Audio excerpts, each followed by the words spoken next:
Okay. So, let us start. In the last lecture we saw the definition of Banach algebras, and we have written down this this theorem, which essentially sets the ball rolling. The if you have a unital Banach algebra, then there are certain properties one can immediately say. If so, let us see the theorem. If mod lambda is greater than norm x, so that is important, then lambda e minus x is invertible, and its inverse is lambda to the n minus 1 x to the n, and if x is invertible and y is small, right, that is this condition, then x minus y is also invertible. The third one is the quantitative assertion, and fourth one immediately follows from whatever we have. So, we will start with the proof of this. Okay. So, remember the order in which it is. Okay. So, proof, if mod lambda is greater than norm x, right, we need to show that lambda e minus x is invertible. Okay. So, we need to show that lambda e minus x is invertible.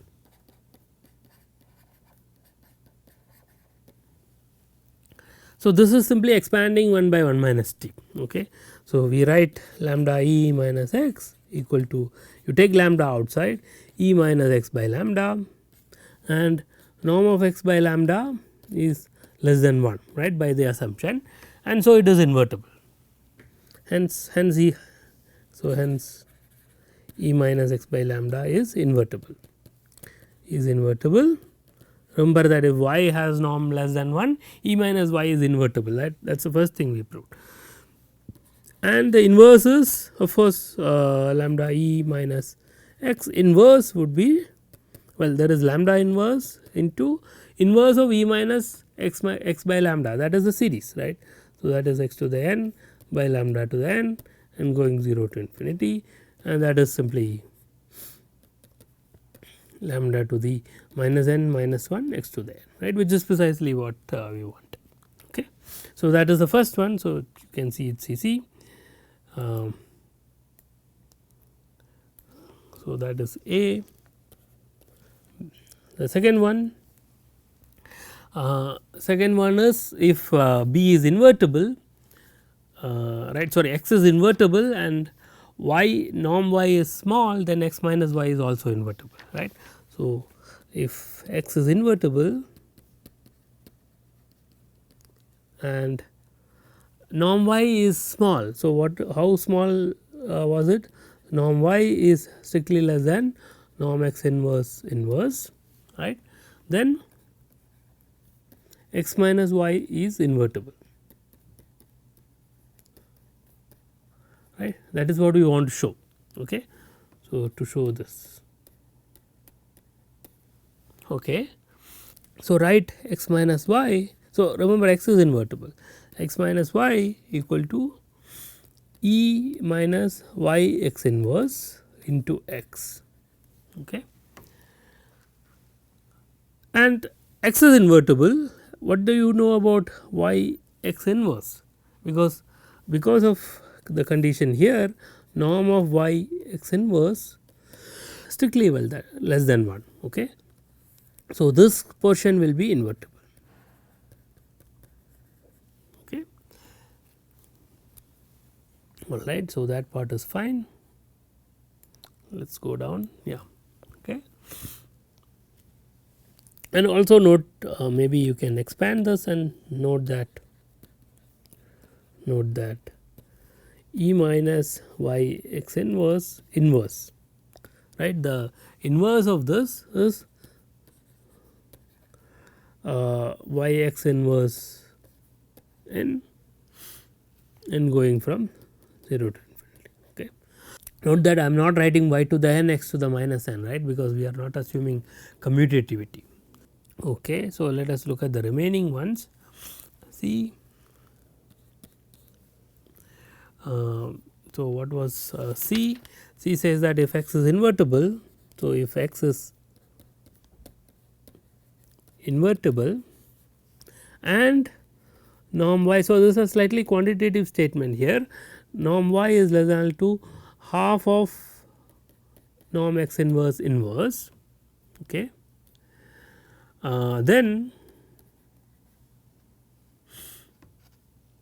Then norm of x minus y inverse minus x inverse is less than or equal to 2 times norm x inverse square times norm y, right. That is a Lipschitz continuity of. Okay. So, let us try to prove that. So, B implies that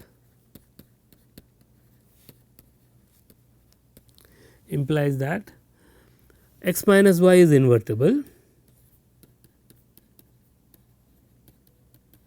right. So, let us just make sure that we get the assumptions and assertions right. If x is invertible and norm y is small, we want to show this estimate, right.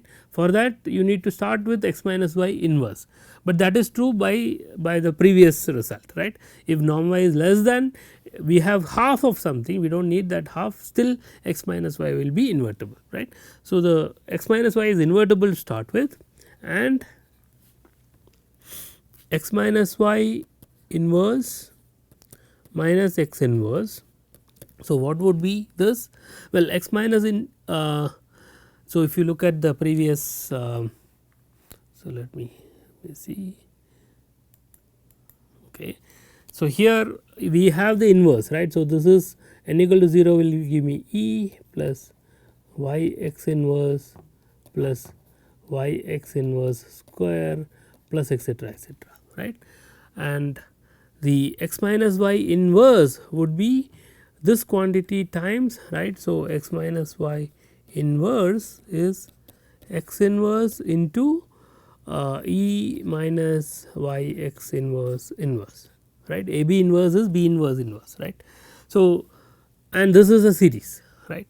So, if I look at this series and subtract x inverse, so this series gets multiplied with x inverse. So, I will have x inverse plus x inverse into y x inverse and so on, right.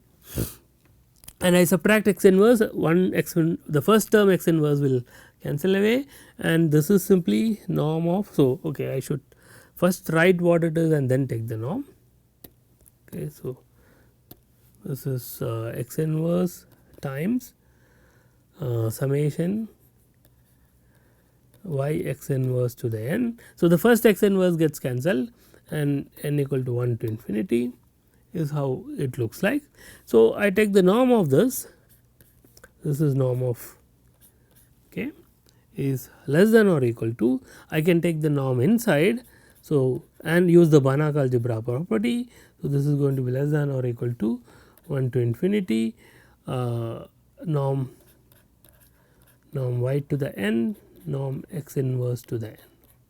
Right now, there is no problem in writing this, because norm y x inverse is less than to norm y into norm x inverse, and each time I take the power, Banach algebra property applies, right. So, now we can use the quantitative estimate we have on y, right. So, this is less than or equal to norm x inverse. Now, the summation goes from 1 to infinity.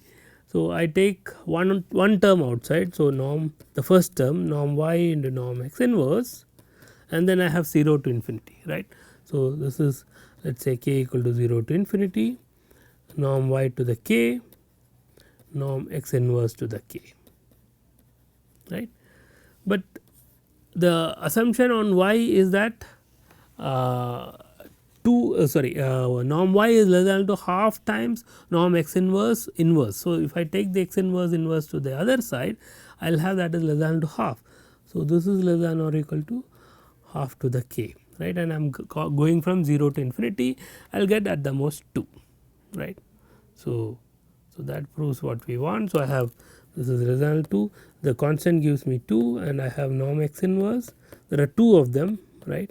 So, I get square and norm y. Okay. So, that is essentially the continuity, in fact Lipschitz property of x going to x inverse, right, everything else follows immediately. So, D follows from D follows from C. Okay. So, small c actually.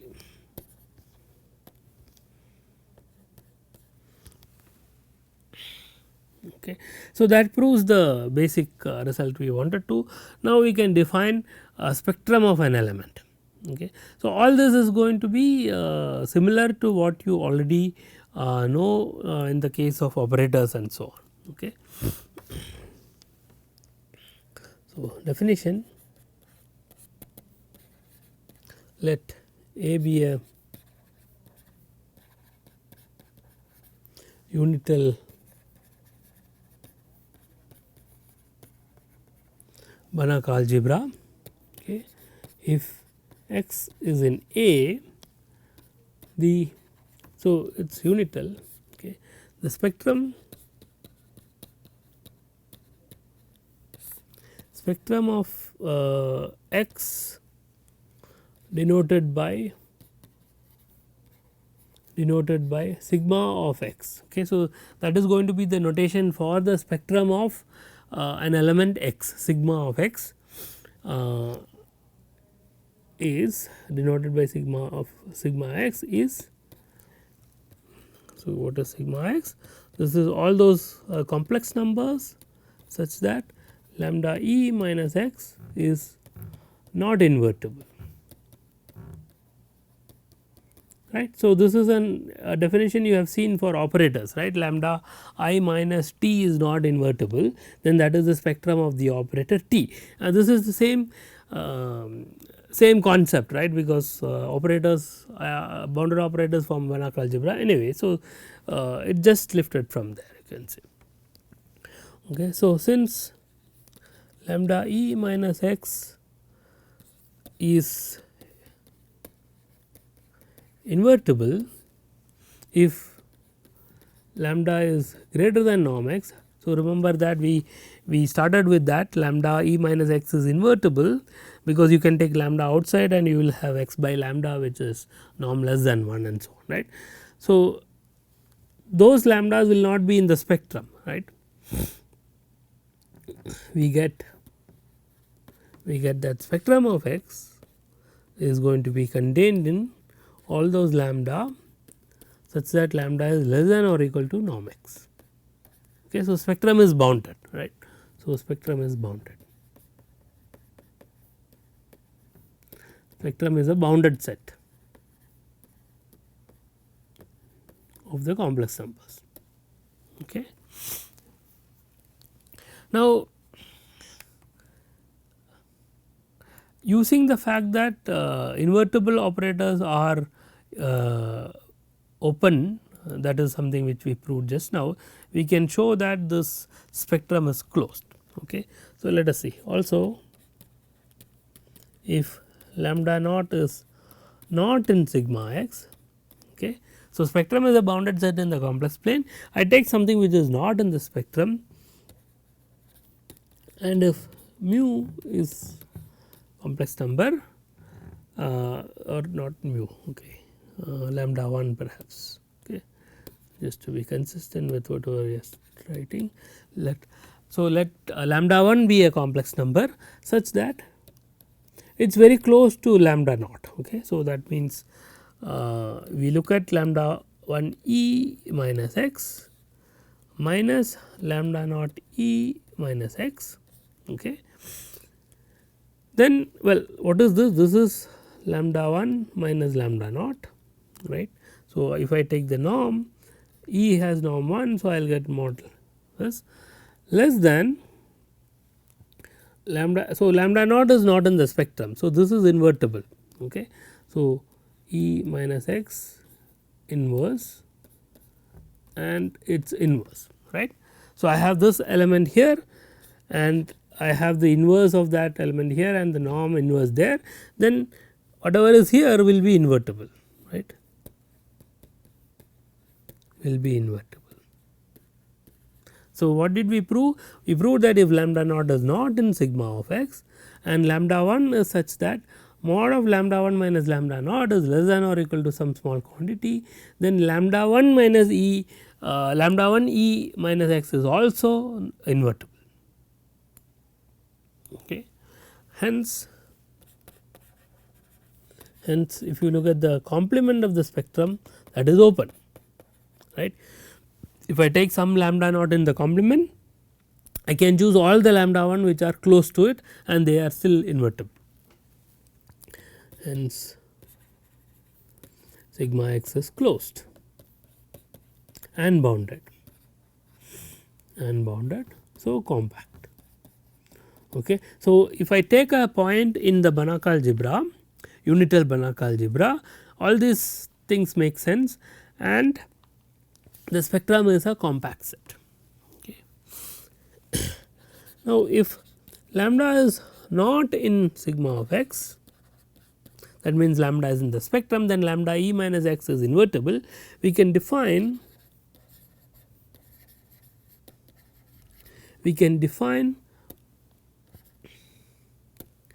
the resolvent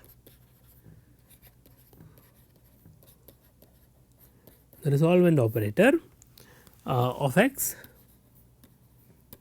by, well, r x lambda. So, the x denotes the dependence on x, r x lambda. So, we will denote it by r lambda. Okay. If x is clear, most of the time for a fixed x we are looking at the resolvent. So, x is clear. So, we will simply write it as r lambda. This is lambda e minus x inverse, right, since lambda is in the complement of the spectrum, this makes sense. So, this is a map from the complement of the spectrum to A, right. So, clearly R is a map from sigma x complement. Sigma x, remember, is a compact set, so its complement is a domain in the complex plane to A, right. It is A valued because inverse is an element in A, is continuous, right, because lambda going to lambda e minus x is continuous and y going to y inverse is continuous. So, this is a composition of two continuous maps and so it is continuous. So, it is a continuous map from the complex plane, some open subset of the complex plane to the Banach algebra A. Okay. In fact, we will show much more. So, we will show that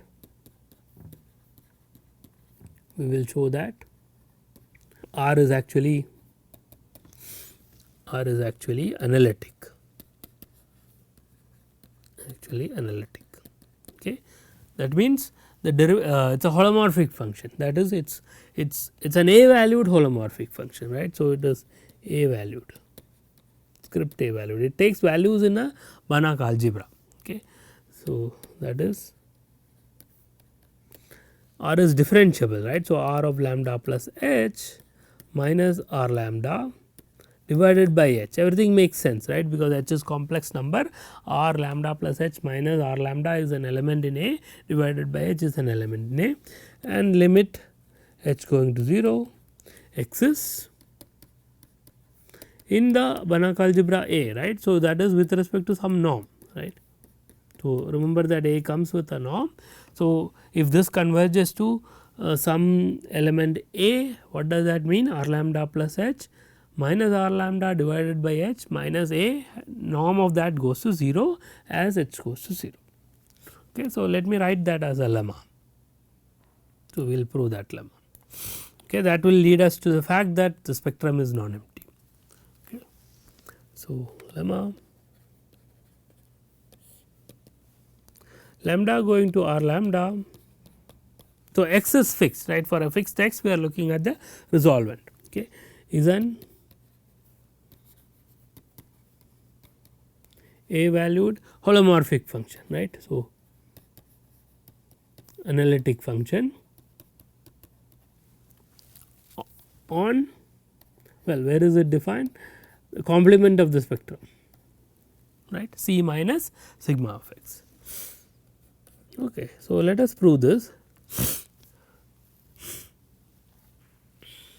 So, take 2 points lambda and mu not in the spectrum. Okay. So, lambda e minus x inverse and mu e minus x inverse will exist. Now, mu minus lambda e, so mu minus lambda into the identity, well, we bring in x. So, that is mu e minus x minus lambda e minus x equal to. So, well, we put in lambda e minus x here and r lambda. So, r lambda remember is the inverse of lambda e minus x. So, this is simply, this product is simply identity and mu e minus x. So, that this term is here. Similarly, here I have lambda e minus x, okay. I bring in mu e minus x into r mu, okay. So, yeah, I should write r mu in the middle, so that orders are correct. So, I will write r mu into mu e minus x, which allows me to take out various factors. So, I can take this factor and this factor from here to the left outside. So, lambda e minus x. Similarly, this factor and this factor, right, mu e minus x on both sides. So, I can take that outside on the right hand side. Inside I will have r lambda minus r mu e minus x, right. Okay. Now, so both of these quantities, if I take to the left hand side, they become inverses, right, they are invertible, and the inverses are simply r lambda and r mu. Okay. So, we get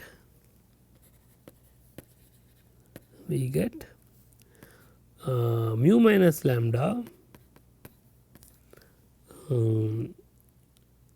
r lambda r mu, right, that is the order, right, r lambda r mu equal to r lambda minus r mu, okay. Or what do we want? We want to compute the derivative, r lambda minus r mu divided by lambda minus mu is equal to minus r lambda r mu. Okay. So, that is a simple identity we got by manipulation, and that is enough, right, because r lambda is continuous. So, limit of mu going to lambda, r lambda minus r mu by lambda minus mu will be equal to minus r lambda square, right, and the convergence is in the norm, right. So,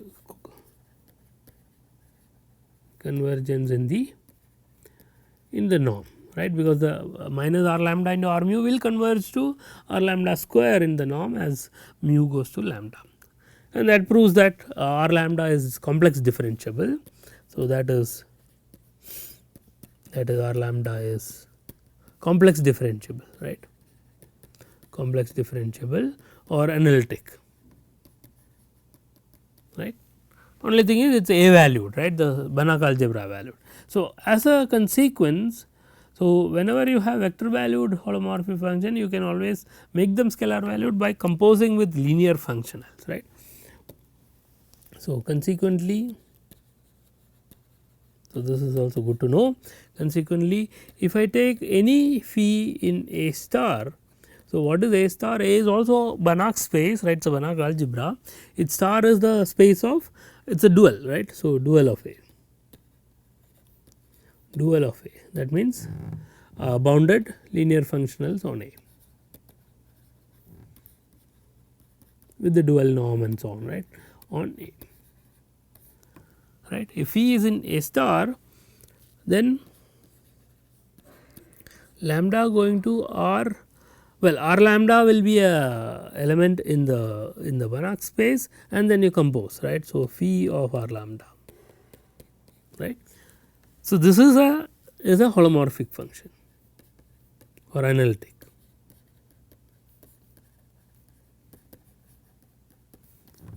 function on C minus the spectrum of x, right. Okay. So, now we are in a position to prove that the spectrum is actually non-empty, because we have this holomorphic function, we can prove that. Okay. So, proposition. So, you will see that most of these results are easy, follows from things which you already know and so on, but it will soon lead to a very powerful theory. Okay. So, sigma x is non-empty. So, okay, yeah, I should write a Banach algebra and so on. So, a the unital Banach algebra,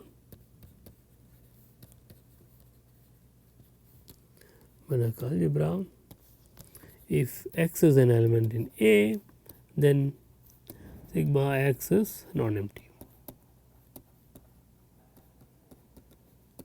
is non-empty. Okay. Proof. Suppose that sigma x is empty, then well, we will use whatever we have just proved for the resolvent operator, right. So, then lambda going to R lambda. So, where is the resolvent defined? In the complement of the spectrum, but the spectrum is empty. So, this becomes an entire function, is an entire function. Okay. So, let us try to use that to get a contradiction. So, I have this entire function which is lambda going to R lambda. Okay. Now, if you look at the norm of R lambda, so R lambda is the inverse of lambda e minus x, right. So, this is equal to norm of lambda e minus x inverse, okay, equal to, I can take lambda inverse outside, mod lambda inverse modulus of e minus x by lambda inverse, right. Where will this go as lambda goes to infinity? As lambda goes to infinity, the first term mod lambda inverse goes to 0, second term x by lambda goes to e minus x minus, okay. So, e minus x by lambda, where will it go as lambda goes to infinity goes to e, but inverse is a continuous map. So, e minus x by lambda inverse goes to e inverse, right, which is e. Okay. So, this tells me that as lambda goes to infinity, this goes to 0. Okay. So, R lambda is a holomorphic. So, if I compose it with any continuous linear functional. So, let f, you take f in A star, then f of R lambda, right, this is an entire function, right. So, lambda going to f of R lambda is an entire function, and because R lambda goes to 0 as lambda goes to infinity, f has the same property, right, because f is continuous,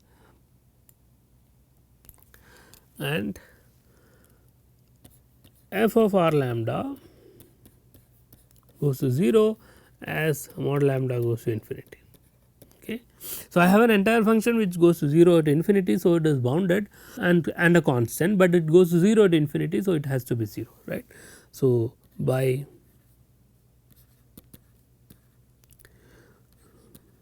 Liouville's theorem, right, f is bounded.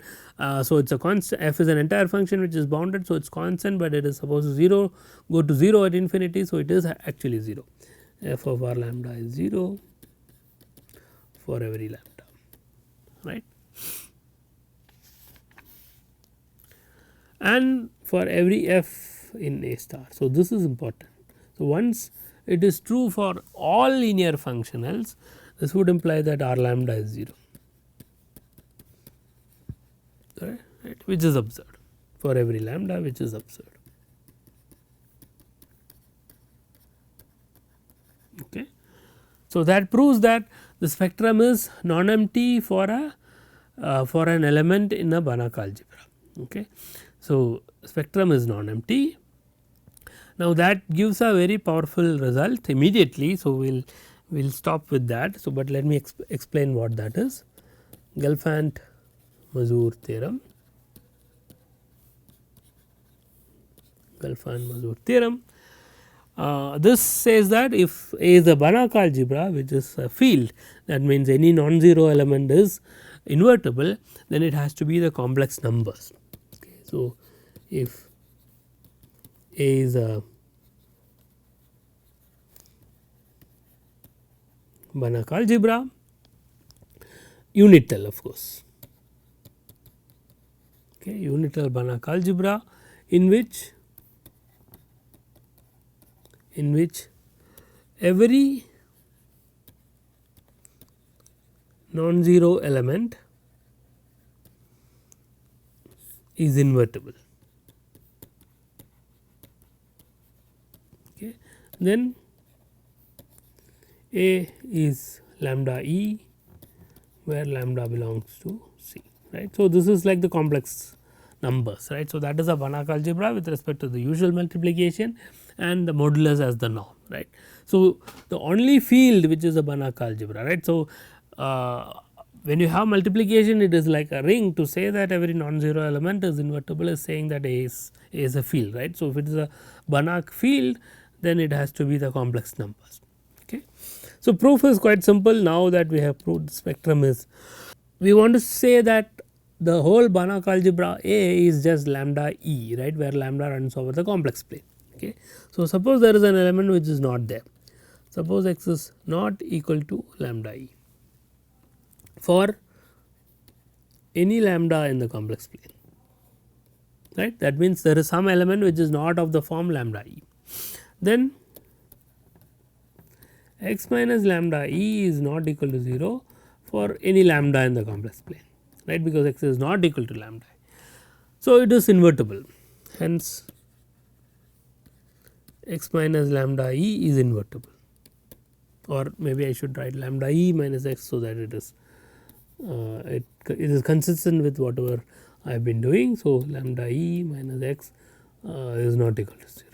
Okay. Hence, lambda E minus x is invertible for every lambda in the complex plane, that is spectrum of x is empty, right. There is no lambda for which lambda E minus x is non-invertible. So, the spectrum is empty, that is a contradiction, right. So, that tells me that A has to be equal to lambda E with lambda in C, right. That is the proof of the Gelfand-Mazur. Okay. So, proving that the spectrum is non-empty immediately gives this Gelfand-Mazur theorem. All right. So, we will stop here. So far, so we introduced Banach algebras and we have looked at some basic properties of Banach algebras. We have introduced spectrum and proved that spectrum is non-empty. Okay. So, we will continue studying the spectrum and we will go on to study multiplicative linear functionals and so on, more structure on, we will put more structure on the Banach algebra, so that we get a sister algebra and study them. Okay. So, we will stop here.